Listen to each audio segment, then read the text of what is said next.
Sabi ng mga matatanda, kapag ika'y bumi, huwag kang magtatanim ng mais kahit konti. Kapag sumapit na oras ng tagali, ang aanihin daw mais na bumi.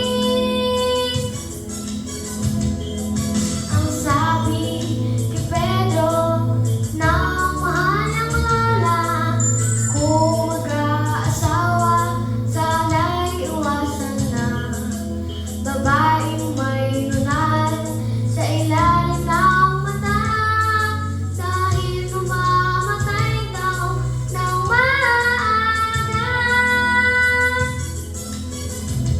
Pamahiin o mamahiin, dapat na natin pakinggan at dapat magsundin. Pamahiin o mamahiin, bakit pa tayo paalipin? Tandang-tanda ko pa nang minsan mauna, matapos sa pagkain, ako'y paalis na. Inikot-ikot pa mga pinggan at mga tasa upang huwag daw akong madisgrasya.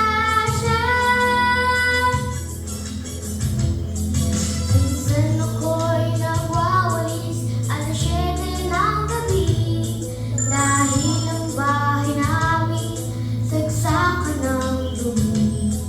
Ngunit ako'y pinigil ng mahal kong ate, at ang sabi niya, ibalik ang salamin.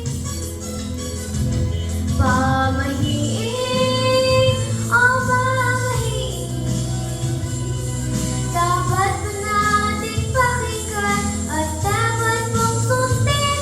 Pamahiin o mamahiin, bakit pa tayo paalipin? Sa muna kong isipan, maaga kong nalaman, sari-sari kasabihan na di ko mamilang. Sa puso ko'y naramdaman na tila may kulang, at naitanong ko ang katotohanan. Minsan ako